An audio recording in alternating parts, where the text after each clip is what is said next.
Sudaralun, saat asik berjudi, 16 perempuan yang didominasi ibu rumah tangga ini terkejut saat polisi menggerebek TKP.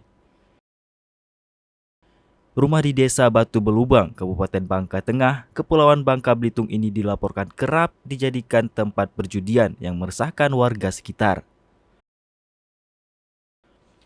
Saat digeledah, satu orang pelaku berpura-pura pingsan demi mencari simpati. Namun tak bisa dibohongi, pelaku pun tetap digiring ke kantor polisi. Polisi lalu menyita uang jutaan sebagai barang bukti.